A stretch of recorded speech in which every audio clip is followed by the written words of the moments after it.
तो आज का लेक्चर हम स्टार्ट करते हैं अपना। और कल की क्लास में टेबल वाला काम चल रहा था। मैंने कहा था घर से कंप्लीट करने की कोशिश करना। कुछ किया क्या आपने? कुछ उसमें और आगे बढ़ाया काम? ठीक है। तो हमने बीच में उसमें एक इंपॉर्टेंट बात देखी थी 4F वाली। क्या पॉइंट था बताएंगे? पिछले लेक्चर के एंड में जो पॉइंट आया था 4F वाला, क्या पॉइंट था? Minimum separation between real object and it's real image found by a convex lens is 4F। अब थोड़ी देर लेक्चर उसी पे अटक जाएगा 4F पे, उसके बाद वो टेबल वाला काम आगे बढ़ेगा। तो थोड़ी देर हमारा लेक्चर 4F पे ही अटका रहेगा, यहीं से आगे हम बढ़ेंगे। तो सबसे पहली बात तो ये है कि मान लो आपसे क्वेश्चन की तरह पूछ लिया जाए, इस तरह से आ जाए कि prove that the least distance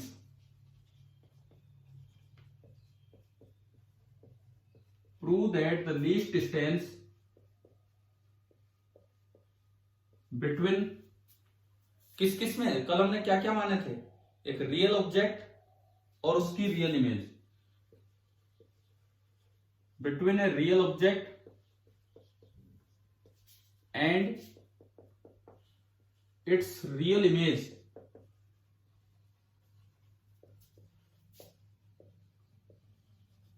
formed by a convex lens of focal length f is 4F। कल हमने टेबल से तो ये चीज देख ली ना, ये बात आ गई होगी आपको समझ में, रिजल्ट ठीक है। अब जैसे स्कूल एग्जाम में, बोर्ड एग्जाम में या किसी भी एग्जाम में ये क्वेश्चन आ जाए तो वहां पे क्या क्या करके दिखाओगे? टेबल बना के दिखाओगे। बोले फिर लिखो कैसे? बोले ये देखो, पहले ये तेज आ रहा है, धीरे जा रहा है, फिर ये तेज हो गया, ये धीरे हो गया, तो अपने आप अंदाजा लगा लो 4F। अब प्रूव कैसे करके आओगे इस चीज को वहां पे?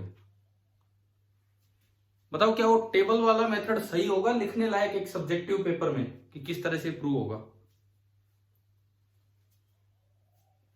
बताओ, मैं आपसे ये पूछ रहा हूं, अगर बोर्ड एग्जाम में आ जाए तो क्या वो टेबुलर फॉर्म में आप बता के आएंगे और फिर ये कहेंगे भाई अब देख लो, पहले ये तेज चल रहा था, फिर ये तेज हो गया, तो ये इस तरह से। अब ये मेथड तो कोई प्रूव करने का सही तरीका नहीं हो, तो एक वेरिफिकेशन आप दे रहे हो इस रिजल्ट को, क्या भाई ये वेरीफाई हो रहा है वहां से। इसको प्रूव कैसे करें हम? सवाल आ गया समझ? जहां कल लास्ट पॉइंट देखा था उसी से आगे हम बढ़ा रहे हैं अपने लेक्चर को। बताओगे कि कैसे शुरुआत करें? अगर मैं इस क्वेश्चन का सॉल्यूशन करना चाहूं, किस तरह से मैं शुरुआत करूं? मान लो मैंने एक कॉन्वेक्स लेंस माना जिसकी फोकल लेंथ है f, ये उसका प्रिंसिपल एक्सिस है। यहां कोई रियल ऑब्जेक्ट है, अगर उसकी रियल इमेज बनेगी तो इधर बनेगी कहीं। मान लो इस रियल ऑब्जेक्ट और रियल इमेज के बीच की दूरी है d। तो हमें प्रूव क्या करना है? इस सवाल में क्या प्रूव करना है बताओ? क्या प्रूव करना हमें?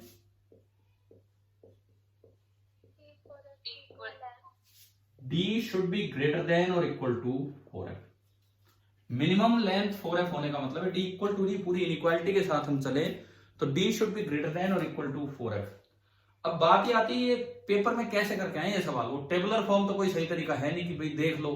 पेपर एग्जाम चेक करने वाला ही अपने आप अंदाजा थोड़ी लगाएगा इस चीज का।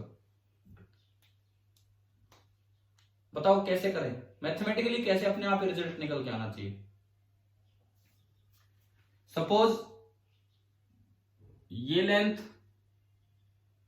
क्या बोले इसको, एक्स ही बोल देता हूं मैं। ये लेंथ, ये डिस्टेंस, पोजीशन नहीं, इस डिस्टेंस को मैं एक्स बोल रहा हूं, इस डिस्टेंस को मैं एक्स बोल रहा हूं कि डिस्टेंस किसकी? इमेज की, रियल इमेज की जो लेंस से बनी है। मैंने उधर क्यों बनाई है इमेज? हमने उधर क्यों बनाई इमेज को? क्योंकि इमेज रियल है, रियल उधर ही बनेगी, ठीक है। ये पूरा कैपिटल डी, ये एक्स, तो ये आपका कितना हो गया? d माइनस एक्स, ये आपका आया d माइनस एक्स। अब अगर ये डिस्टेंस एक रियल क्वांटिटी होगी तभी तो ये पॉसिबल हो पाएगा। तो मुझे अल्टीमेटली x को रियल करना है, x को रियल करना है, बिकॉज अगर ये डिस्टेंस रियल होगा तो उससे अपना ये केस बन जाएगा। तो लेंस फॉर्मूला लगा के x में एक क्वाड्रेटिक बना दो। और आपने क्या 10th में नहीं पढ़ा कि क्वाड्रेटिक के रियल रूट्स कब होते हैं? कब होते हैं? जब उसका डिस्क्रिमिनेंट ग्रेटर देन और इक्वल टू 0 हो। बताओ, पढ़ रखा है कि नहीं? है ना? तो करें तो शुरुआत। आप बताओ इस सिचुएशन के लिए u कितना, देख के बताओ यहां से u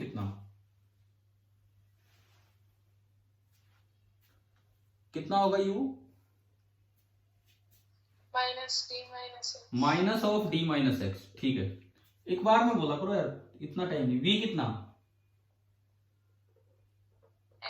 x। लेंस इक्वेशन हमने लगाई, lens equation 1 by v minus 1 by u is equal to 1 by F.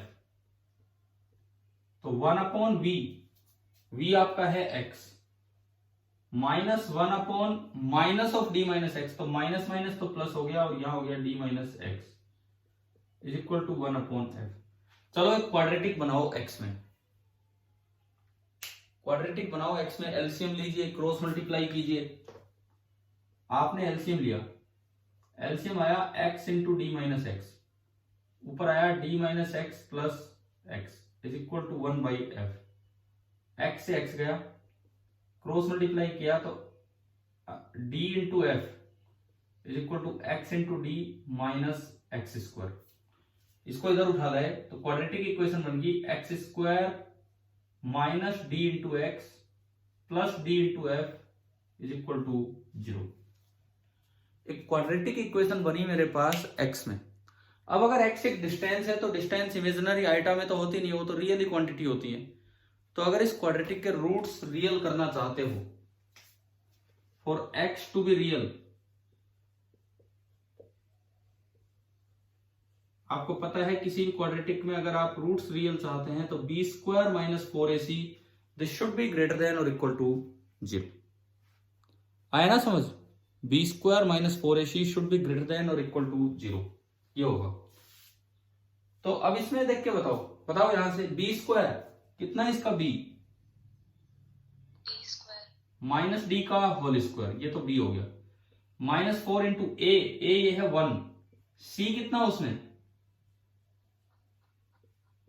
d into F greater than और इक्वल टू 0। बताइए भाई, क्या ये इनइक्वालिटी समझ में आई? ठीक है। और अगर मैं इसको आगे बढ़ाऊं तो माइनस डी का square D square minus 4df is greater than और equal to 0, D square is greater than और इक्वल टू 4df।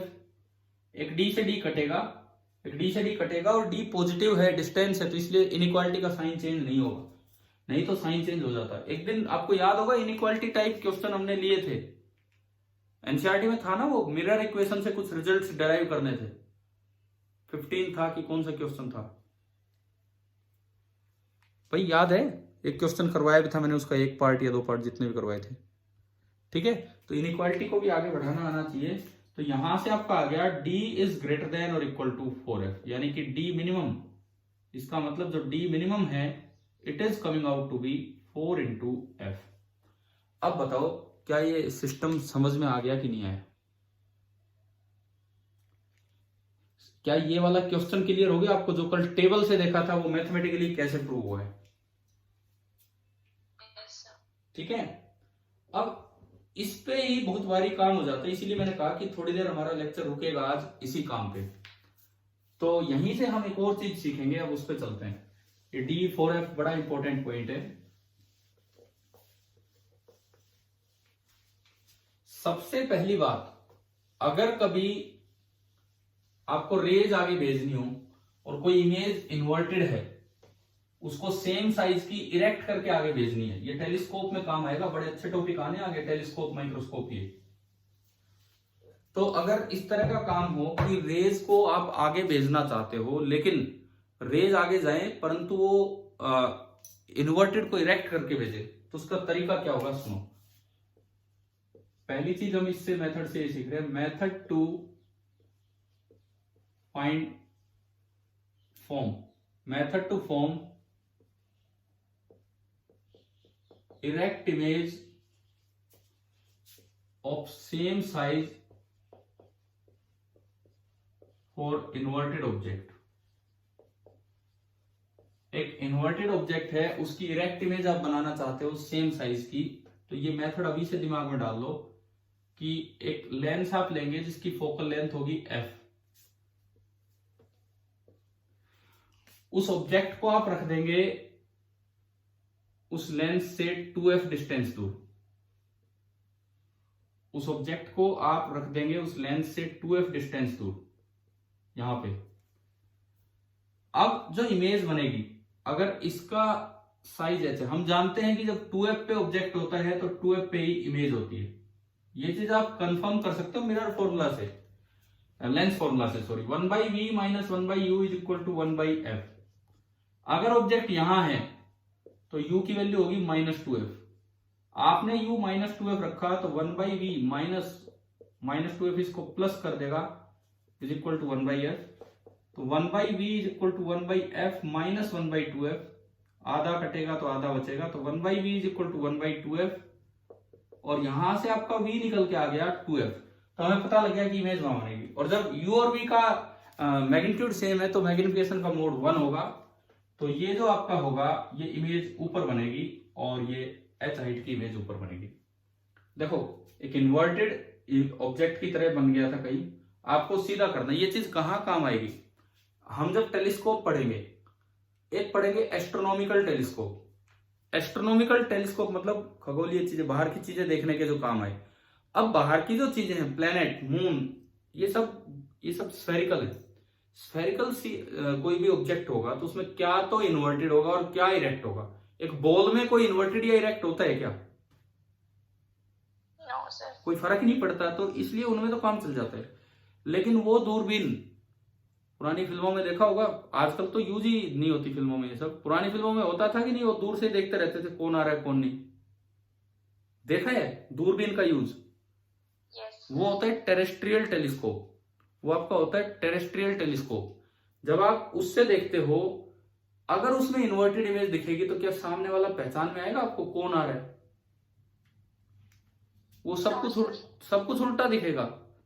उसके पैर और रोड ऊपर दिखेंगे, ऐसा नहीं है कि वो सिर से चलता नजर आएगा, चलेगा तब भी वो पैर से ही, लेकिन पैर और रोड ऊपर दिखेंगे और वो सर नीचे दिखेगा तो हम पहचान ही नहीं पाएंगे। उन्हें बोलते हैं टेरेस्ट्रियल टेलीस्कोप्स।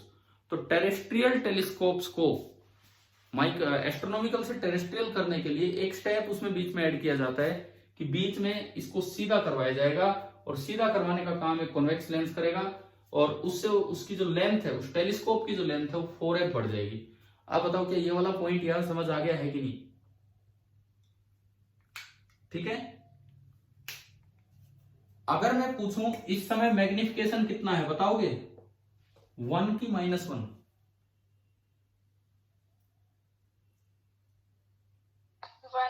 1 नहीं है। अगर 1 होता तो जैसा ऑब्जेक्ट है वैसी ही इमेज बनती। इस वक्त मैग्निफिकेशन है -1, क्योंकि ऑब्जेक्ट और इमेज अपोजिट डायरेक्शन में। खाली उसको नहीं देखना कि वो सीधी है, अरे इसको देखो, इसके रेस्पेक्ट में उल्टी इमेज है। अच्छा, अगर ऐसे ना पता लगे, देखो ये तो तरीका था बाय डेफिनेशन कि उल्टी इमेज है इसके मुकाबले तो माइनस, और height of image upon height of object that is 1। कल हमने एक और भी तो फॉर्मूला पढ़ लिया था मैग्निफिकेशन का। क्या पढ़ा था लेंस में? -v/u की v/u? v/u। लेंस में हमने जो फॉर्मूला पढ़ा था दैट वाज v/u। तो आप v देखते हैं तो v तो है 2f, लेकिन अगर u देखेंगे तो u है -2f, तो ये मैग्निफिकेशन आ रहा है -1। तो ये इसका यूज कहां होगा, टेलीस्कोप में कैसे होगा, क्या ये पॉइंट समझ में आ गया आपको? ठीक है। अब एक बार एक सवाल लेते हैं। किताब होगी यार आपके पास, NCERT textbook second part. अरे यार क्या हो गया ये, किताबों का हाल बुरा हो गया। क्या आपकी किताब में अभी तक भी खुशबू तो नहीं आती नई नई किताब की? है ऐसा ऐसा बहुत से बच्चों के साथ होता है, बहुत से बच्चों के साथ, खासकर एनसीईआरटी बुक्स के मामले में। जब बोर्ड एग्जाम आएंगे मार्च में, तब वो एनसीईआरटी पुस्तक उठाते हैं पहली बार, उसको खोलते हैं तो वही खुशबू आती रहती है किताब में, जैसे पूरी साल कभी खुली ना हो किताब। तो शायद ऐसा आपके साथ तो नहीं होना चाहिए। इसका एक सवाल हम लेते हैं एक्सरसाइजेज में। आप आए पेज नंबर 347। देखो हम फिलहाल क्या कर रहे हैं, एनसीईआरटी। अब भाई पेज नंबर हो सकता है आपकी नई बुक में थोड़ा सा चेंज हो गया, क्योंकि कुछ क्वेश्चन हटाए हैं, तो हो सकता है ह्यूमनाइज से रिलेटेड टॉपिक भी बढ़ा दिया हूं। बताओ मुझे कौन से पेज में है आपके बुक में क्वेश्चन नंबर 9.19।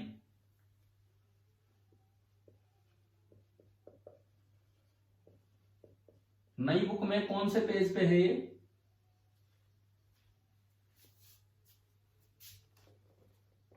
खोलो बुक, खोलो जल्दी।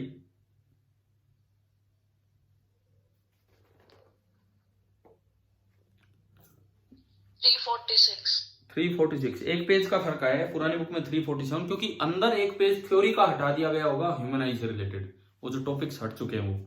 तो देखिए इसमें मैं एक बार बोलता हूं, यही वाला सवाल है ना आपकी बुक में भी था, image of a small electric bulb. Yes sir. ठीक है, तो देखते हैं अब इसमें क्वेश्चन, देखते हैं कि क्या है। मतलब इन छोटी छोटी चीजों पे भी सवाल बन जाते हैं, जो अभी टेबल से एक पॉइंट पढ़ा, फिर उसको मैथमेटिकली प्रूव किया, अब एनसीईआरटी ने एक न्यूमेरिकल दे दिया। The image of a small electric bulb fixed on the wall of a room is to be obtained on the opposite wall 3 metre away by means of a large convex lens. ये कह रहा है ये convex lens है, ये principal axis है, ये convex lens है। देखो अब ये इसमें लिखता है कि एक बल्ब है वो फिक्स है, ये कोई कमरा है भाई, मान लो this is the room, this is the room. इस रूम में मान लिया मैंने कि यहां कोई बल्ब है, दिस इज द बल्ब, ये बल्ब है कहीं, मुझे इसकी इमेज लेके आनी है। देखो small bulb is fixed, small bulb is fixed on the wall, तो ये रियल ऑब्जेक्ट है कि वर्चुअल ऑब्जेक्ट है? यहां पे एक बल्ब फिक्स कर रखा है, तो वो इस लेंस के लिए रियल ऑब्जेक्ट है कि वर्चुअल ऑब्जेक्ट है? रियल, यानी कि bulb is acting like a real object. ठीक है, फिर ये लिखता है सामने 3 मीटर दूर, 3 मीटर दूर एक सामने वाली दीवार है, अपोजिट वॉल, और उस पे आपको इसकी इमेज लेके आनी है, बल्ब की इमेज वहां लानी है। अगर दीवार पे इमेज आ रही है, मतलब स्क्रीन पे इमेज आ रही है, तो वो रियल इमेज है कि वर्चुअल इमेज है? बोलो, यहां पे जो इमेज आएगी वो रियल इमेज होगी कि वर्चुअल इमेज होगी? रियल। यानी कि ये जो है आप यहां चाहते हो, देखो क्वेश्चन की लाइंस पढ़ के पता लगता है कि रियल ऑब्जेक्ट है, रियल इमेज है, और दोनों दीवारों के बीच की दूरी है 3 मीटर। तो अभी जो हम प्रूफ करके आए थे उसमें इसको हम डी बोल रहे थे, ऑब्जेक्ट और इमेज के बीच के डिस्टेंस को हमने डी बोला था, capital D. What is the maximum possible focal length of the lens required for this purpose? What is the maximum possible focal length of the lens required for this purpose? ज्यादा से ज्यादा कितनी focal length maximum possible, कि भाई ज्यादा से ज्यादा इतनी या फिर इससे कम हो? मतलब हमसे ये पूछा है कि एफ मैक्स क्या होगा, मतलब क्या इनइक्वालिटी थी इसकी, क्योंकि मैक्सिमम मिनिमम का भी तो अंदाजा लगाना होगा इनइक्वालिटी से। ऐसा नहीं कि सीधा डी बराबर 4f कर दिया। क्या था, अगर आप रियल ऑब्जेक्ट की रियल इमेज चाहते हैं तो डी लेस देन और इक्वल टू 4f होगा या डी ग्रेटर देन और इक्वल टू 4f होगा? हाँ, थोड़ा ध्यान रखना इन चीजों का, डी इज ग्रेटर देन और इक्वल टू 4f। तो यहां से देखते हैं d/4 इज ग्रेटर देन और इक्वल टू f, और यू कैन से f इज लेस देन और इक्वल टू d/4। अब देखो फोकल लेंथ या तो इतनी हो या इससे छोटी हो, तो ये मैक्सिमम वैल्यू है कि मिनिमम वैल्यू है? मैक्सिमम। तो फोकल लेंथ या तो d/4 हो या d/4 से छोटी हो, तो ये आपकी है मैक्सिमम वैल्यू। इसका मतलब हमें पता लग गया कि f मैक्सिमम जो होगा, that will be equal to d/4। f max will be equal to d/4। d कितना दिया आपको? 3 मीटर, तो 3/4 मीटर, 4 7 28, 4 5 20, 0.75 मीटर, और यू कैन से 75 सेंटीमीटर। अब बताओ, क्या ये क्वेश्चन जो एनसीईआरटी बुक में दिया गया, क्या एक छोटी सी बात पे नहीं है कि अगर कोई बच्चा उस पर ध्यान दे जाए, टेबल बनाते समय उस पर ध्यान दे जाए, तो किस तरह से ये सवाल आ सकता है? समझ में आया? यूं तो चाहिए आप बैठे रहो, लेंस इक्वेशन लेके बैठे रहो, कुछ करते रहो, पता नहीं ऐसे तो होगा या नहीं होगा जब तक आपको रिजल्ट नहीं पता है तो। और दूसरी बात, उस रिजल्ट को मैथमेटिकली प्रूव करना भी बोर्ड एग्जाम में पूछा जा सकता है। कॉम्पिटिटिव एग्जाम्स में तो भाई ये सवाल ही आएंगे जो न्यूमेरिकल या फिर प्रूफ तो वो मांगते नहीं कॉम्पिटिटिव एग्जाम्स में, लेकिन आपको क्वाड्रेटिक से प्रूव करना आ गया होगा। ठीक है, अब इसका एक और भी यूज है, ये जो अभी आपको पता लगा, इसका एक और भी यूज है, तो अब हम उसकी तरफ चलते हैं। तो आज का लेक्चर, कल का लेक्चर जो था वो d/4f पे थोड़ी देर के लिए नहीं, काफी देर के लिए रुक गए। वहीं पे d/4f पे हम थोड़ी देर नहीं, काफी काम कर रहे हैं उस पर, फिर आगे बढ़ेंगे। देखिए, अब जो हम सीख रहे होंगे that is displacement method. This is displacement method to find the focal length of a convex lens।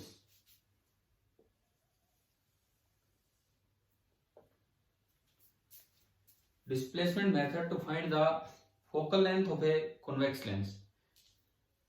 Displacement word कहां से आ गया यहाँ? डिस्प्लेस किसको करना है? ऑब्जेक्ट को करना होगा कि लेंस को करना होगा डिस्प्लेस? असल में इस मेथड में क्या होगा, ऑब्जेक्ट फिक्स होगा, इमेज की पोजीशन फिक्स होगी, और लेंस को ऑप्टिकल बेंच पे चलाया जाएगा। अब एक वर्ड हमने यूज किया, ऑप्टिकल बेंच। आप अगर कभी लैब में गए हो, अपने स्कूल लैब में, तो वहां देखा होगा जो टेबल्स लगी होती हैं, आपकी कोई एक्सपेरिमेंट करने गए हो। अच्छा, हम +1 में गए थे रेजोनेंस वाली एक्टिविटी करने, +1 में तो गए थे ना एक बार, रेजोनेंस वाली एक्टिविटी जो बॉल से की थी हमने। ठीक है, तो आपने अगर देखा हो, क्या टेबल्स पे वो लंबी लंबी रोड सी रखी होती हैं? देखा है कभी? टेबल्स पे रोड रखी हैं और उनपे कुछ मार्किंग भी होती है, स्टील की सी, इस तरह से एल्यूमिनियम की सी, ये सब रोड रखी होती है स्टैंड पे, उसे बोलते हैं ऑप्टिकल बेंच। ऑप्टिकल बेंच का मतलब है आप उस पे ऑब्जेक्ट भी लोकेट कर सकते हो, इमेज भी लोकेट कर सकते हो देख के, और कितनी दूर ऑब्जेक्ट और इमेज है वो मार्किंग होगी, उनके बीच में दूरी पता लगाते हो। तो ऑप्टिकल बेंच का यूज होता है इसमें। तो क्या है डिस्प्लेसमेंट मेथड? देखिए, कॉन्वेक्स लेंस की फोकल लेंथ निकालने के लिए इसमें क्या होगा, जैसे मान लो ये ऑब्जेक्ट है, कोई भी ऑब्जेक्ट, मैं पॉइंट ऑब्जेक्ट भी ले सकता हूं और मैं बड़ा ऑब्जेक्ट भी ले सकता हूं। आप छोटा ऑब्जेक्ट भी ले सकते हैं, बड़ा भी ले सकते हैं। अब डिस्प्लेसमेंट मेथड स्टार्ट करने से पहले, क्योंकि उसका यूज करेंगे हम भी कितना, मैं एक क्वेश्चन आपसे पूछता हूं। इसमें आपसे ये पूछा जाए कि for how many positions of lens,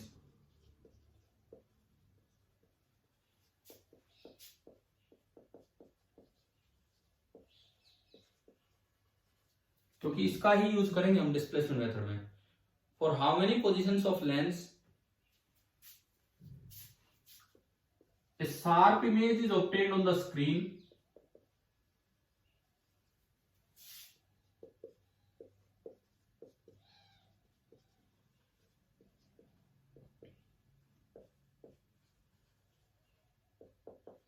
if, अब यहां पे एक अरेंजमेंट मैं आपको दूंगा, एक ऑब्जेक्ट है, एक इमेज है, इमेज नहीं मतलब आपको स्क्रीन दी गई है। देखो, ये ऑप्टिकल बेंच है, ये ऑप्टिकल बेंच है, यहां स्क्रीन लगा रखी है जहां पे आपको इमेज देखनी होगी। ये स्क्रीन है, यहां कहीं ऑब्जेक्ट है, बीच में हमने एक लेंस यूज कर रखा है जिसकी फोकल लेंथ है 10 सेंटीमीटर। और इन दोनों के बीच की दूरी है कैपिटल डी। ये अरेंजमेंट दिया है। अब इसमें मैं 3 सवाल आपसे पूछ रहा हूं। इफ डी बराबर first part 39 centimetre, second part 40 centimetre and third part 41 centimetre. Question पढ़ो और इसका जवाब दो।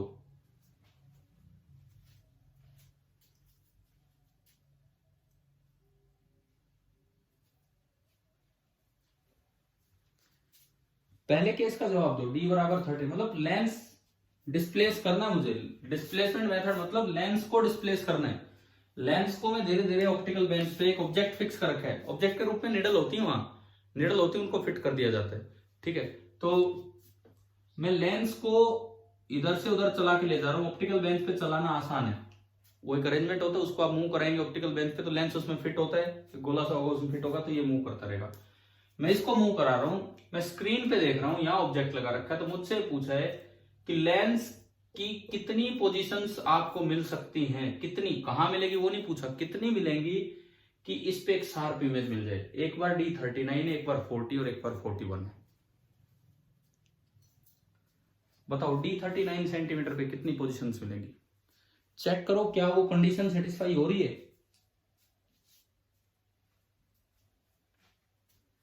कौन सी कंडीशन, बोलिए भाई, क्या वो कंडीशन सेटिस्फाई हो रही है क्या।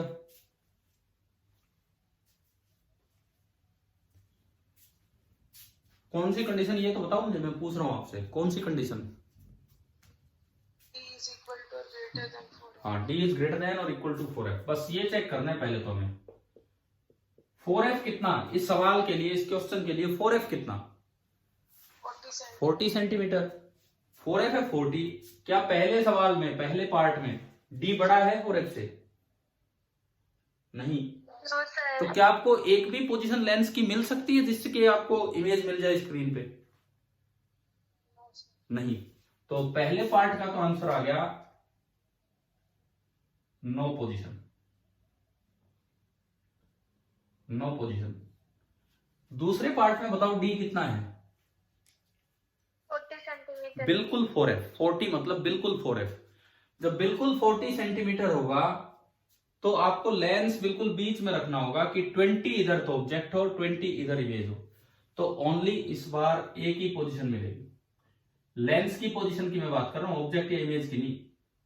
फर्स्ट पोजीशन नहीं, one position, only one position.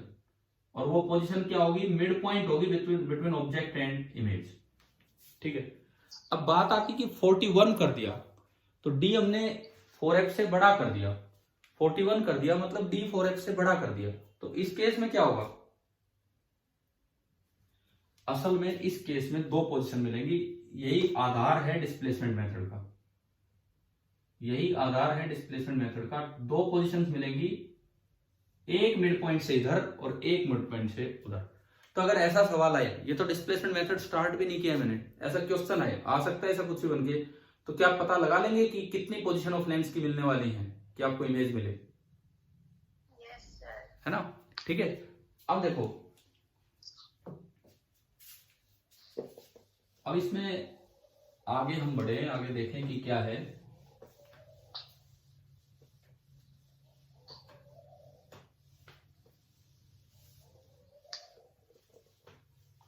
Displacement method to find the focal length of a convex lens. Suppose, पहले मैं पॉइंट ऑब्जेक्ट लेता हूं, फिर बाद में एक्सटेंडेड ऑब्जेक्ट लूंगा। पहले पॉइंट ऑब्जेक्ट के लिए दिखाते हैं।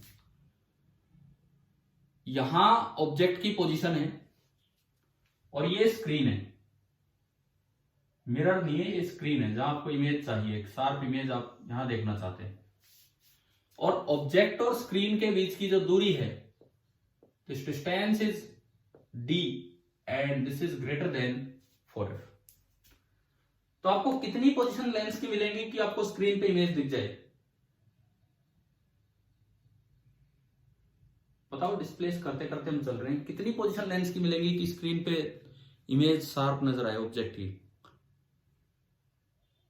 अरे बोलो, अभी तो बताया। बोलो कितनी पोजीशन मिलेंगी? ये कंडीशन लिख रखी है मैंने ऊपर, इसमें 2. दो मिलेंगे, एक मिड पॉइंट से पहले और एक मिड पॉइंट के बाद। सपोज एक पोजीशन आपको ये मिल गई, मैं इस लेंस को, इस पोजीशन को मैं नाम देता हूं L1।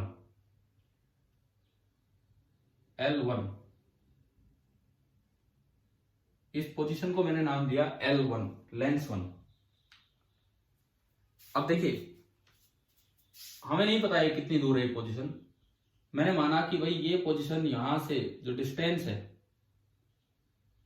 वो डिस्टेंस है x,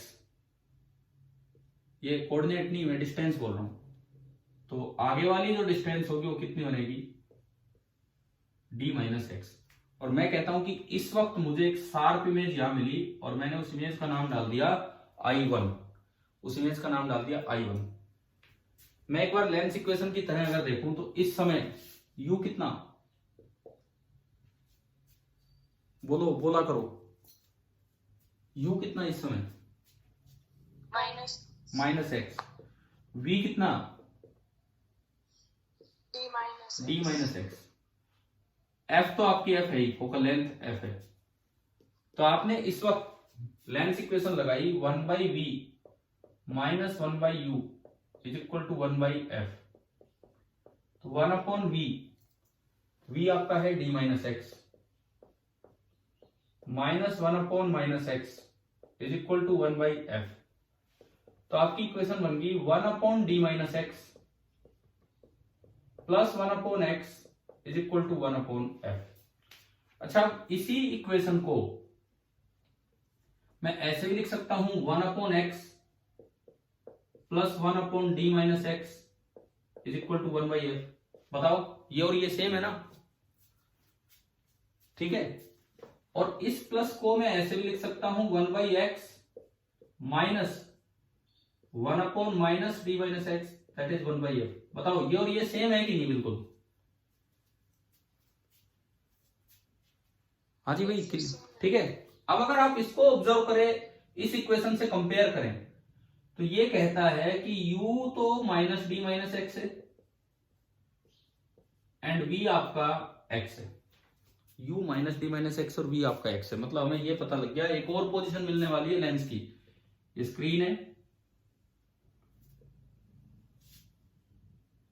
ये ऑब्जेक्ट है, एक और पोजीशन मिलने वाली है लेंस की L2। This is the second position of the lens L2, लेकिन इसमें डिस्टेंसेज इंटरचेंज होगी। आप इस नई पोजीशन के अकॉर्डिंग देखो, v कितना है? x। और u कितना है? Minus of d minus x. मतलब ये जो डिस्टेंस है ये है d माइनस एक्स। तो एक बात तो हमारे ये समझ में आई, कोई रटने वाली बात नहीं, मैं डायरेक्ट बता रहा हूं, इक्वेशन से आ रही है। एक बात तो हमारी ये समझ में आई कि अगर d ग्रेटर देन 4f है तो लेंस की दो पोजीशंस मिलेंगी चलते चलते, डिस्प्लेस करवाते करवाते, जिनपे कि आपको शार्प इमेज मिले। और वो दोनों पोजीशन इस तरह मिलेंगी कि ये डिस्टेंसेस इंटरचेंज हो रही होंगी, ये डिस्टेंसेस इंटरचेंज हो रही होंगी।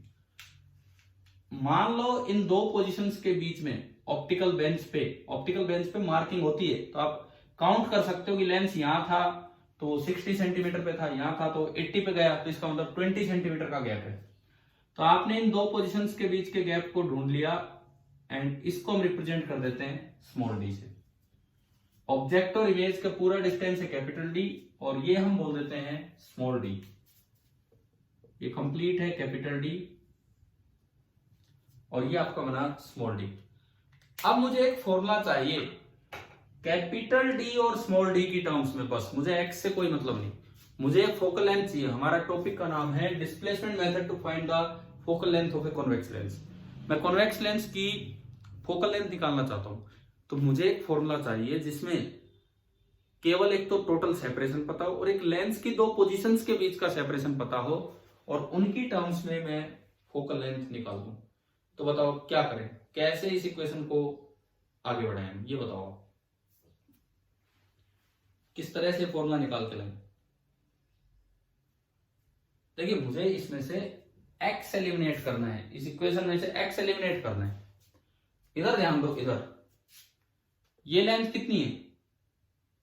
ये लेंथ कितनी है, ऊपर से देखो ये कितनी है x, और इधर ये नीचे से देखो ये लेंथ कितनी है x, x plus D plus x। नजर आया कुछ?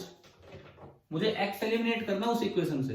ये भी x है, ये भी x है। मैं चाहता हूं फोकल लेंथ आए in terms of capital D and separation between the two lenses, ये बात बने। तो मुझे x एलिमिनेट करना है, तो क्या इक्वेशन बनेगी, capital D is equal to d plus 2x। आया ना समझ?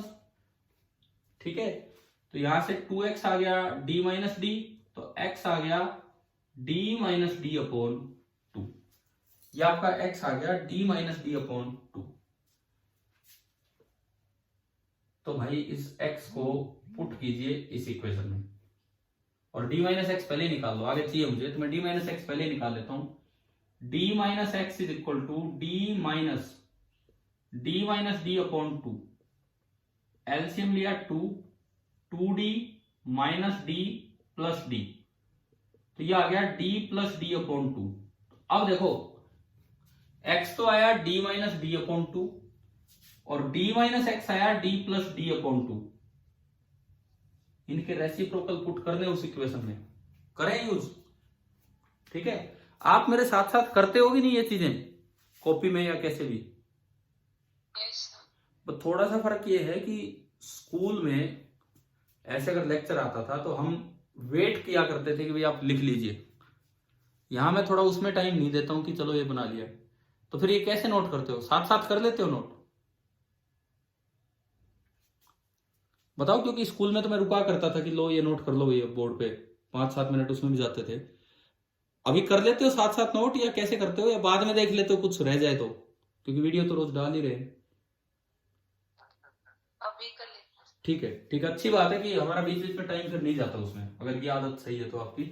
अब देखो, तो आप करो, मैं क्यों करूं, आप करो, ये इसमें पुट करो और एफ निकालो in terms of capital D and small D.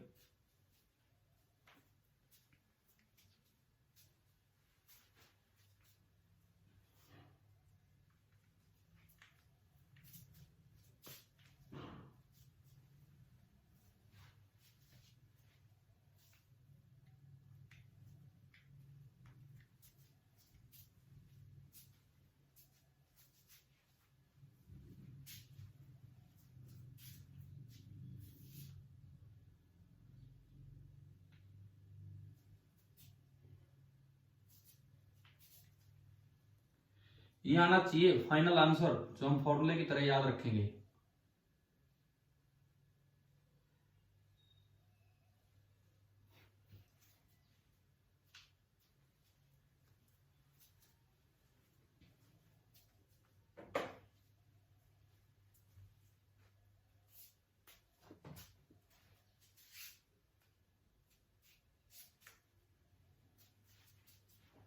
आया कि नहीं आया?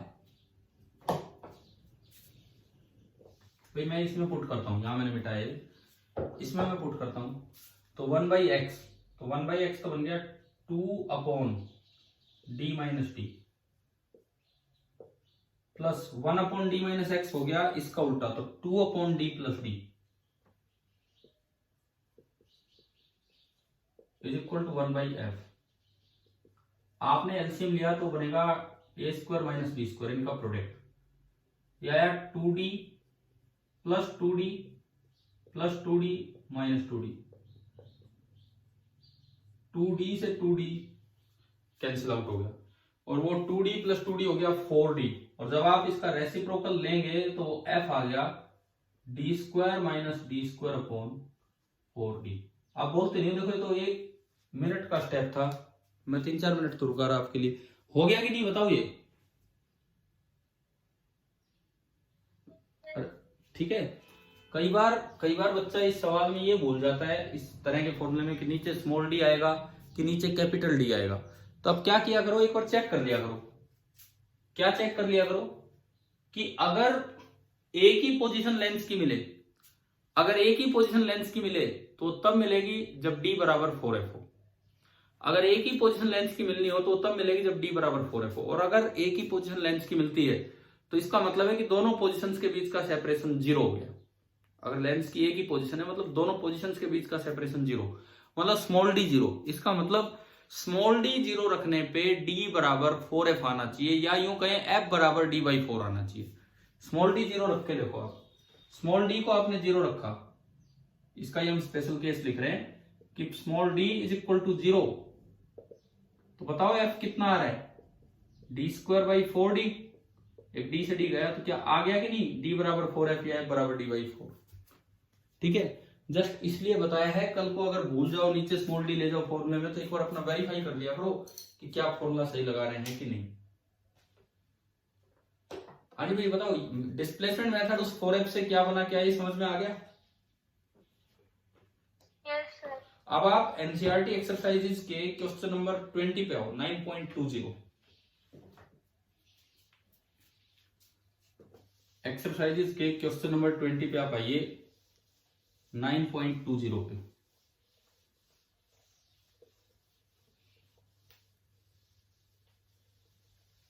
पढ़ो आप सवाल, फिर मैं बोलता हूं। आप लोग पढ़िए एक बार क्वेश्चन, क्या है क्या नहीं है।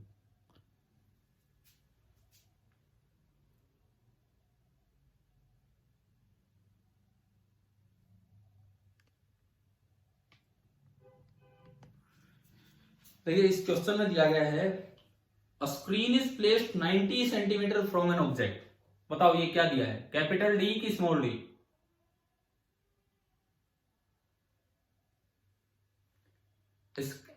Capital D. तो हम ले रहे हैं एनसीईआरटी एक्सरसाइजेज 9.20।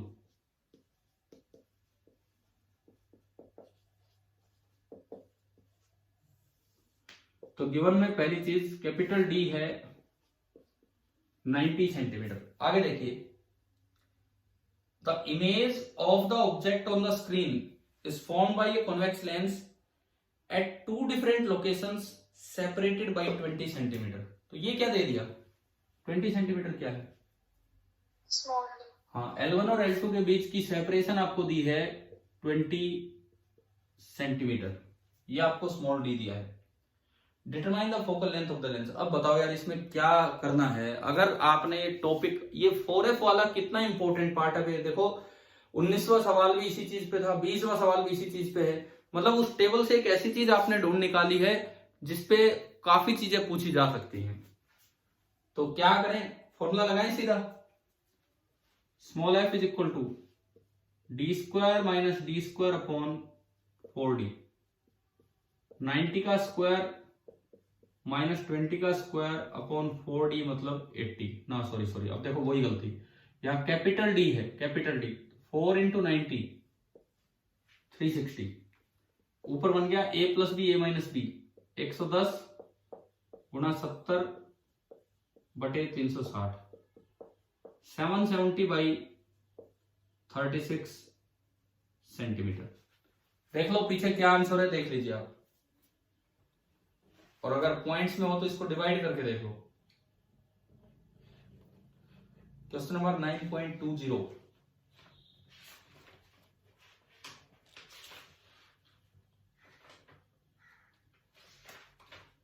इसका आंसर दिया है 21.4 सेंटीमीटर। देख लो भाई क्या ये आ रहा है क्या, 21.4 सेंटीमीटर। एक बार डिवाइड करके देख लीजिए आप।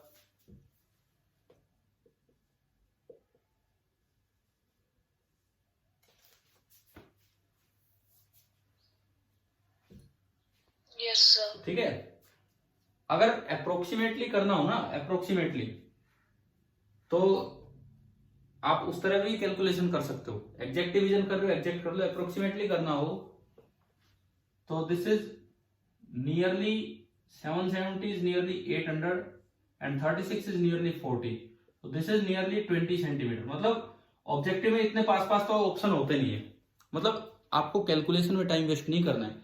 ऑप्शन एक 10 के आसपास, एक 20 के आसपास, एक 30 के आसपास, एक 40 के आसपास है, तो आप अप्रोक्सीमेट कैलकुलेशन करके निकाल सकते हो कि ऑप्शन 20 सेंटीमीटर के आसपास वाला होगा। चलो डिस्प्लेसमेंट मेथड में ये बताओ, मतलब इस 4f वाले पॉइंट में क्या है, ये एक दो चीजें जो आज पढ़ाई है समझ में आ गई? हाँ जी भाई, क्लियर हो गए पॉइंट से, याद रखने हैं फॉर्मूले जो बन के आ रहे हैं।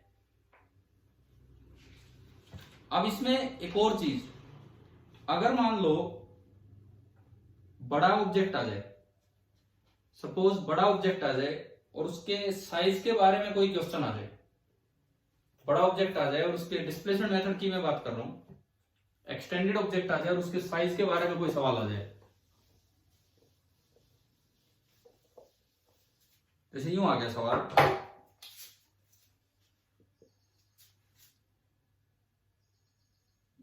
ये स्क्रीन की लोकेशन है,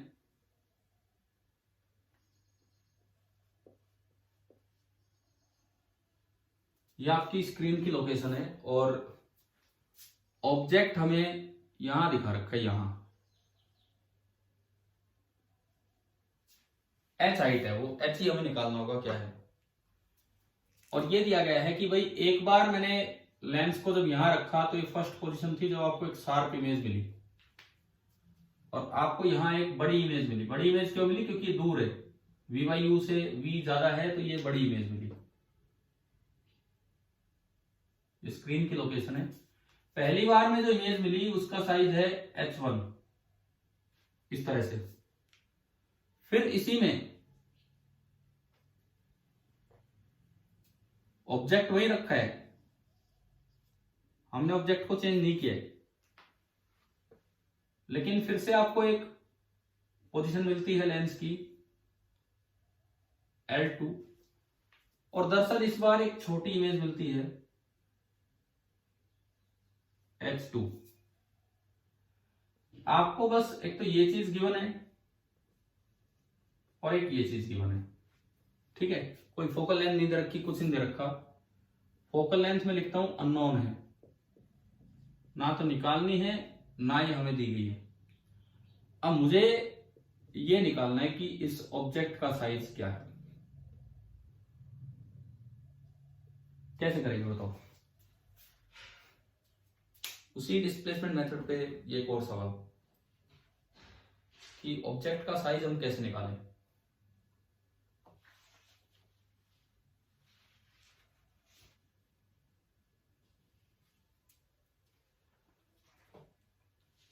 सोचिए आप, क्योंकि मैं बताऊंगा फिर आ ही जाएगा समझ में। आप सोचिए कि कैसे ये चीज यूज होगी।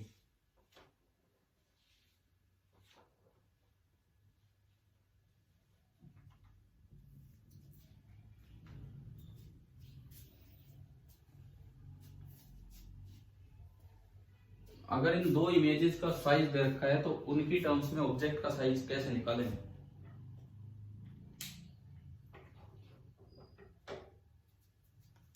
मान लो जैसे वैल्यू भी ले लूं, ये दे रखा है 16 सेंटीमीटर, ये दे रखा है 4 सेंटीमीटर। आपसे पूछ लिया कि h कितना है।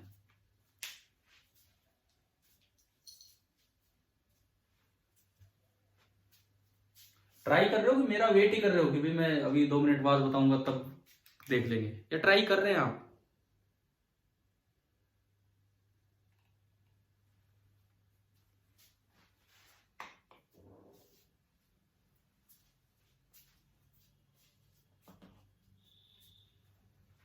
ट्राई कीजिए कि कैसे होगा।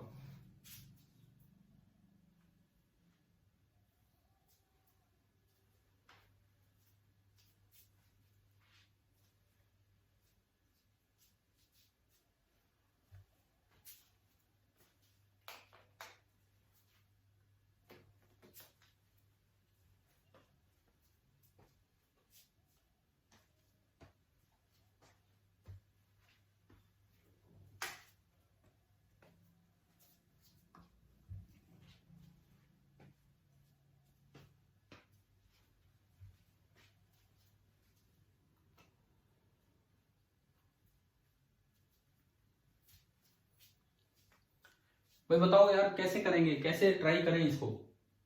मैंने पूरा डिस्प्लेसमेंट मेथड पढ़ा दिया और अभी एक एक्सटेंडेड ऑब्जेक्ट का क्वेश्चन दिया है, तो कैसे क्या यूज करें।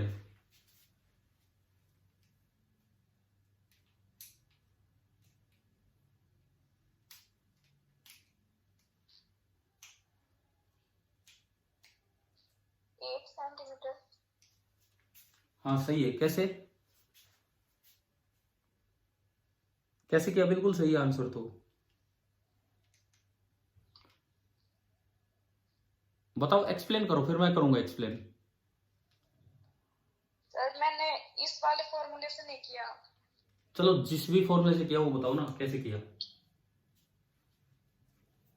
वो -v/u is equal to image upon में वो ऑब्जेक्ट का। तो उसी फॉर्मूले से करना, और तो किसी फॉर्मूले से होगा ही नहीं, क्योंकि अभी जो मैंने बताया वो तो कोई। हाँ सर। देखो देखो सुनो, हमने अभी थोड़ी देर पहले क्या सीखा था कि अगर ये लेंथ x है तो ये लेंथ थी d माइनस एक्स। फिर उस लेंथ इक्वेशन से मैंने बताया था अगली बार पोजीशन ऐसी मिलेगी कि ये डिस्टेंसेज इंटरचेंज होंगी, ये d माइनस एक्स तो ये आपका x। बताओ ये बात ध्यान है आपको, है ना भाई, ये वाला पॉइंट याद है ना। तो अब आप फर्स्ट टाइम मैग्निफिकेशन जो होगा m1 फॉर्मूला लगाओ। लेंस में फॉर्मूला v/u होता है कि minus v/u? v/u।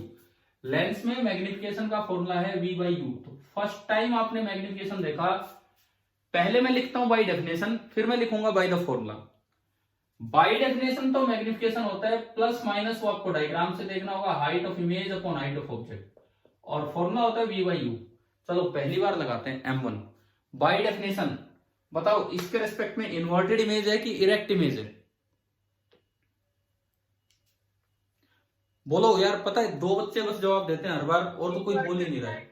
Inverted image है तो ये माइनस साइन आएगा, इन्वर्टेड इमेज है तो ये माइनस साइन आएगा, ठीक है। अब height of image h1 upon height of object, ये तो बाय डेफिनेशन m1 आया। अब बाय द फॉर्मूला होता है v/u। v/u, v कितना है इस समय, v कितना है? d माइनस एक्स प्लस का d माइनस एक्स, और u कितना है? Minus x. तो आप केवल इस चीज को उठाओ आगे, इसको आगे लेके चलो, माइनस से माइनस कट गया, है ना, माइनस से माइनस कट गया, और मेरे पास एक इक्वेशन आ गई h1/h is equal to d minus x upon x, equation number 1। अब एक बार यही काम दोबारा करते हैं m2 के लिए, सेकेंड टाइम मैग्निफिकेशन।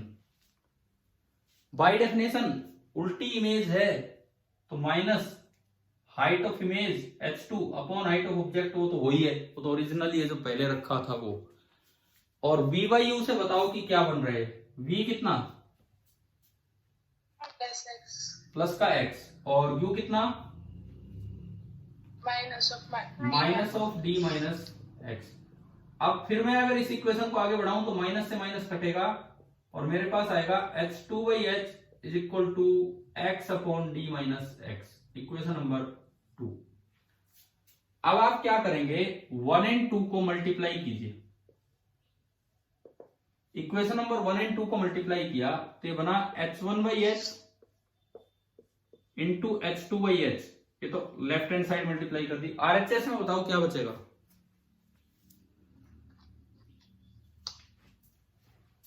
RHS मतलब दूसरी साइड क्या बचेगा, इनका मल्टीप्लीकेशन?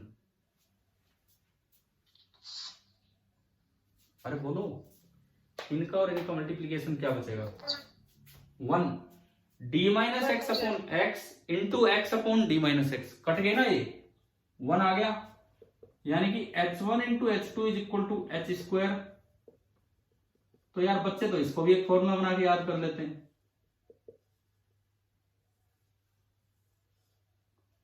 क्योंकि जो रिजल्ट आपने पढ़ लिए एग्जाम में, क्यों दोबारा उसमें टाइम वेस्ट करना। अब मेरे पास ये समझ में आएगा, मैं क्यों m1 m2 निकालता रहूंगा।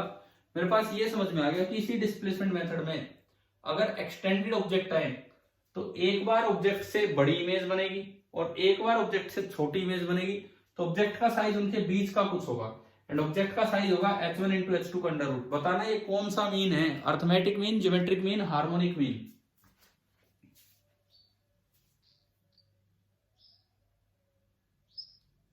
चलो भाई कुछ भी पूछ लो उसी में, फिर हम तो अटक ही जाते हैं। बताओ ना कौन सा मीन है ये?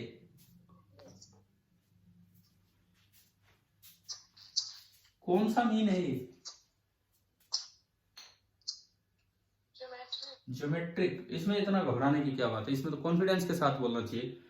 2 नंबर्स का अर्थमेटिक मीन होता है दोनों का सम डिवाइड बाई 2। 2 नंबर्स का ज्योमेट्रिक मीन होता है दोनों का प्रोडक्ट और पावर हाफ। और 2 नंबर्स का हार्मोनिक मीन होता है 2 अपॉन हार्मोनिक मीन बराबर 1 upon first number plus 1 upon second number. ये आपका तरीका होता है। यानी कि जो हाइट या साइज ऑफ ऑब्जेक्ट आया, इस डिस्प्लेसमेंट मेथड में हमें एक और फॉर्मूला मिल गया, height of object this is equal to geometric mean of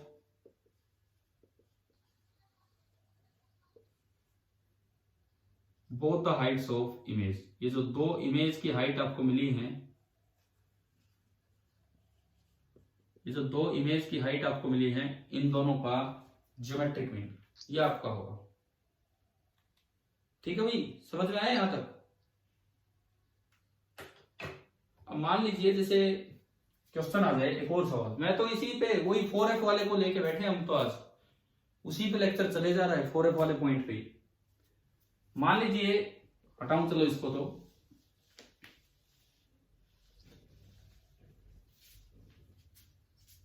question ये आ जाए, एक्सटेंडेड ऑब्जेक्टिव है,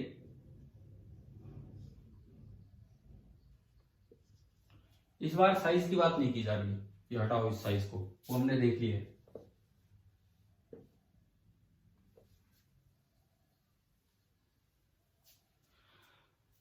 आपको कुछ ऐसा दिया जाए कि यहां जो मैग्निफिकेशन मिला उसका मैग्नीट्यूड दे रखा है 4, यहां जो मैग्निफिकेशन मिला उसका मैग्नीट्यूड दे रखा है 4, ऊपर वाले केस में ये दिया है, और दोनों पोजीशंस के बीच की जो दूरी है, दोनों पोजीशंस के बीच की जो डिस्टेंस है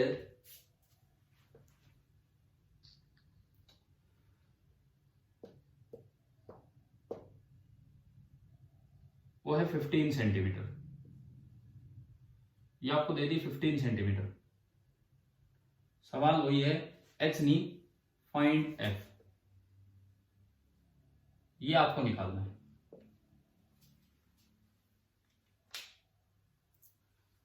तो कैसे भी तो क्वेश्चन बना के दिया जा सकता है किसी फॉर्म में। इस बार बस एक चीज दी है कि mod of m is 4 in this case, तो आपको फोकल लेंथ निकालनी है कि कितनी होगी, और कुछ भी नहीं दे रखा। हाँ, एक ये दिया है कि जो स्मॉल डी है दिस इज 15 सेंटीमीटर। अब ये कैसे होगा?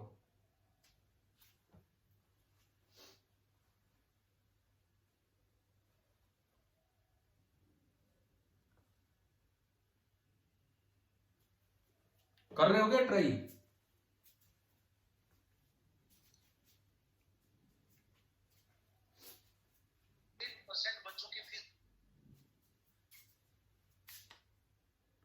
आज भी कर रहे हो इसको ट्राई?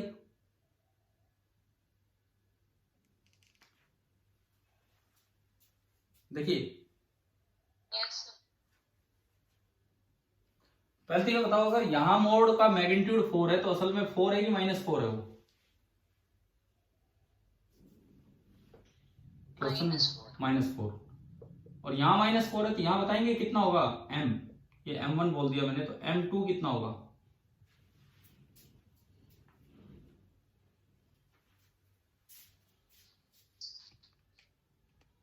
देखो, m1 ये है, ये रहा, m2 ये रहा। अगर आप m1 और m2 का प्रोडक्ट करते हैं, एक बार ये देखिए आप, m1 ये रहा, m2 ये रहा, अगर आप m1 और m2 का प्रोडक्ट करते हैं तो ये तो है d - x upon -x into x upon minus of d - x, ये कैंसिल हो गया, x से x कैंसिल हो गया, -1 हो गया। यानी कि इस डिस्प्लेसमेंट मेथड में एक और चीज हमारी समझ में आ रही है कि m1 इंटू m2 कितना होगा? 1 होगा। समझ में आ रहा है ना? ये m1 इंटू m2 होगा 1। तो अगर यहां m1 -4 है तो यहां m2 कितना होगा? उसका रेसिप्रोकल। बोलो भाई, बोलो, जवाब दो। m2 कितना हो जाएगा? -1/4। मतलब इन्होंने खाली यहां मोड एम ना दिया, बल्कि दोनों जगह की मैग्निफिकेशन की वैल्यू दे दी है कि भाई क्या क्या मैग्निफिकेशन है दोनों जगह, और साथ में एक स्मॉल डी दिया है 15 सेंटीमीटर। और अब पूछ ली कि इसकी फोकल लेंथ बताओ कैसे निकालें।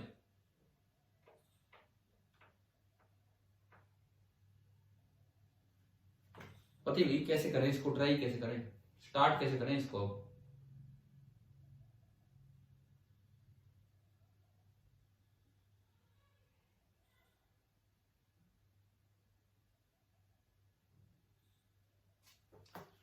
देखिए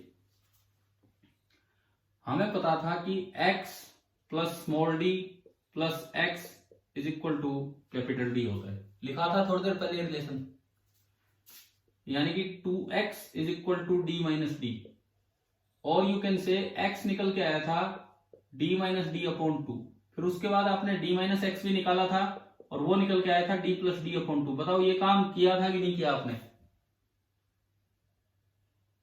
बोलो भाई, हाँ तो भर दो एक बार। ये चीज पढ़ी थी ना अभी थोड़ी देर पहले, ठीक है। अब देखो मैं m1 लिखता हूं, m1 ये है d minus x upon minus x, तो माइनस तो मैंने बाहर ले लिया, d minus x upon x, d minus x upon x करोगे तो 2 से 2 कट जाना है, 2 से 2 कट जाना है, तो m1 आपका निकल के आएगा माइनस ऑफ d, ये ऊपर चला जाएगा d प्लस डी और वो नीचे है d माइनस डी। आप बताओ क्या m1 समझ में आ गया कैसे लिखा? ठीक है। फिर m2 इसका रेसिप्रोकल है, m2 सिंपली इसका रेसिप्रोकल है, तो minus of d minus d upon d plus D, क्योंकि हमने अभी प्रूव किया कि m1 इंटू m2 1 है, तो ये आपका m1 आ गया और ये आपका m2 आ गया। m1 m2 आप दोनों निकाल चुके हो।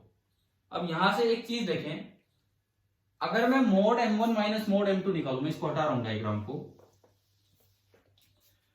अगर मैं मोड m1 बड़ा है उसमें से मोड m2 घटा दूं तो माइनस तो हट लेगा, मोड लिया मैंने माइनस हट जाएगा, तो आप घटा रहे हो d plus D upon d minus D, इसमें से आप घटा रहे हो d minus d upon d plus D. मैंने मोड m1 में से मोड m2 घटाया, बड़े में से छोटा घटा दिया, ये आया। ये कितना आया देखो, आपने एलसीएम लिया D square minus D square, पर ध्यान से चलो, ये क्वेश्चन है तो कैसे तो करे, सारा तो पढ़ लिया, कुछ तो करना होगा। ये D square minus D square, ये इधर आके प्रोडक्ट हुआ तो डी प्लस डी का होल स्क्वायर माइनस डी का होल स्क्वायर।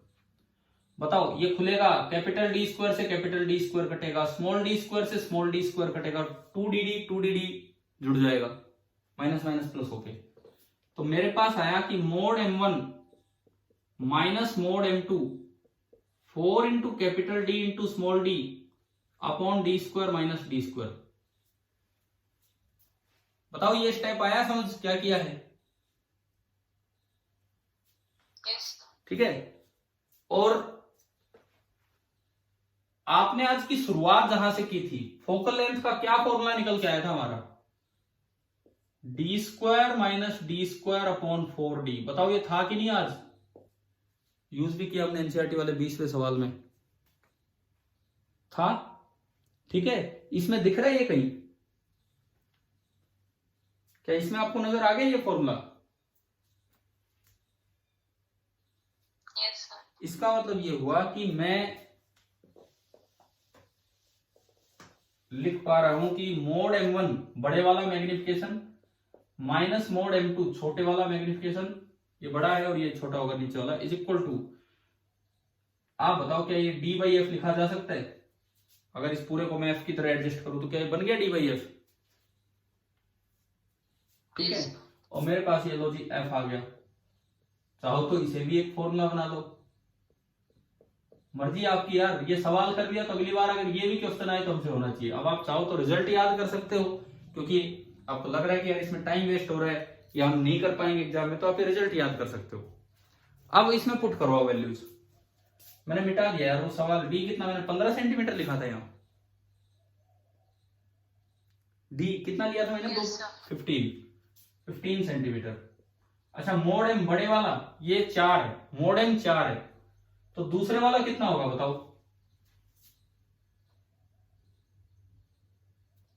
अगर एक में मैग्निफिकेशन का मैग्नीट्यूड 4 है तो दूसरे में मैग्निफिकेशन का मैग्नीट्यूड क्या होगा बताएं? 1/4। कोई माइनस नहीं लेना, मोड लेना ये 1/4। 4 4 16 -1 15/4, 15 से 15 कट गया। और क्या आपको समझ में आ गया कि इसकी फोकल लेंथ कितने निकल के आ गई? 4 सेंटीमीटर। ठीक है, अब ऐसा मत कोई फॉर्मूला बना लेना भाई ये तो m के बराबर आ गया तो जितना मोड m उतना f ना, ये तो बाई चांस आ गया इतना 4। लेकिन हाँ आप चाहें, आपका मन करे तो आप ये फॉर्मूला याद कर सकते हैं।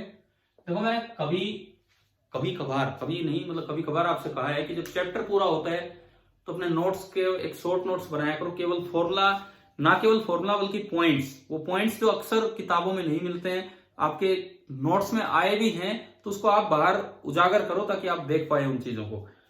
ऐसा काम आपने किया था ना +1 में 1-2 बार रोटेशन के टाइम, या पता नहीं कौन से चैप्टर में, तो मैंने बोला था, आपने दिखाए भी थे मुझे बना के, याद है आपको?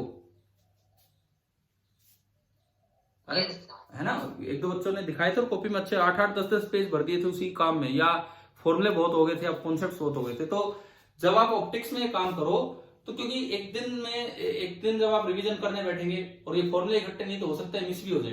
अब आज देखो, आज की पूरी क्लास गई एक ही चीज पे, मुझे उम्मीद नहीं थी कि इतना भी टाइम लगा देंगे हम इसमें। खैर मैं तो सोच रहा था कि आधी क्लास इस पे लेके फिर आगे वो टेबल वाला काम बढ़ाएंगे, बट मैंने कहा था कि कुछ देर हम रुकते हैं d बराबर 4f पे, और हम रुके ही रहे। लास्ट तक भी आपने क्या क्या सीखा एक बार मैं रिवाइज करवा रहा हूं। सबसे पहली बात, अगर आप एक रियल ऑब्जेक्ट की रियल इमेज चाहते हैं कॉन्वेक्स मिरर पे, तो आपको जो डिस्टेंस है ऑब्जेक्ट और स्क्रीन के बीच में कम से कम कितना रखना होगा? 4f। d should be greater then 4f। If d is less than 4f तो एक भी पोजीशन आपको लेंस की नहीं मिलेगी कि आपको इमेज मिले। d इक्वल टू 4f तो केवल एक पोजीशन, मिड पॉइंट, दोनों का मिड पॉइंट। और अगर d ग्रेटर देन 4f है तो दो पोजीशन, एक मिड पॉइंट से उधर और एक मिड पॉइंट से उधर। और वो बड़ी सिमेट्रिक है कि अगर ये लेंथ x ये y तो अगली बार ये x हो जाएगा और ये y हो जाएगा, इस तरह से। अगर एक्सटेंडेड ऑब्जेक्ट है तो उनमें मैग्निफिकेशन बड़ा सिमेट्रिक है, रेसिप्रोकल होगा, m1 इंटू m2 आपका 1 हो जाएगा। अच्छा, फिर हमने शुरुआत की, सबसे पहले वो बल्ब वाला क्वेश्चन लिया, 19वां सवाल।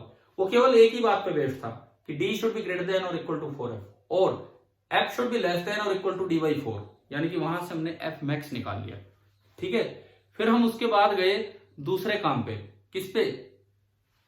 f का formula, capital D square minus small d square upon 4d।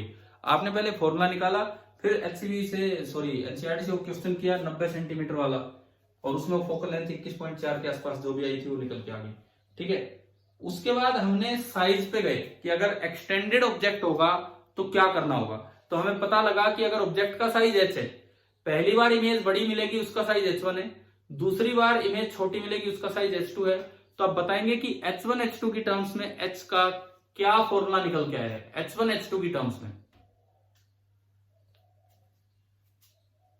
√h1 हाँ, h is equal to √h1 into h2। ठीक है, उसके बाद हम एक और सवाल पे गए, वो भी एक अच्छा सवाल था लेकिन उसको भी आपने एक फॉर्मूले में बदल दिया। ठीक है, यही तो आपकी क्लास की खासियत है, मतलब आप जो कर लेते हो वो सवाल अपना फॉर्मूला बना के बैठ जाते हो। ठीक है, एटलीस्ट उसका फायदा ये है कि कल कोई सवाल आएगा तो हम शॉर्ट में कर पाएंगे। तो d upon mode m1 minus m2। अब इसका फायदा क्या हुआ, सवाल में केवल ये दिया था भाई एक बार मैग्निफिकेशन 4 मिला और दोनों पोजीशंस के बीच की दूरी 15 सेंटीमीटर, तो ये आंसर आ गया इससे डायरेक्ट। अगर सवाल में दिया होता कि एक बार मैग्निफिकेशन 1/4 मिला है तो क्या आंसर होता?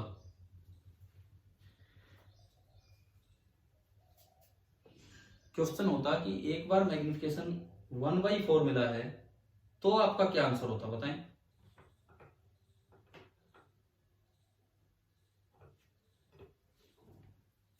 अरे इसमें क्या सोचने वाली बात है, अगर उसने 1/4 दिया तो मतलब उसने सेकंड टाइम का मैग्निफिकेशन दिया है।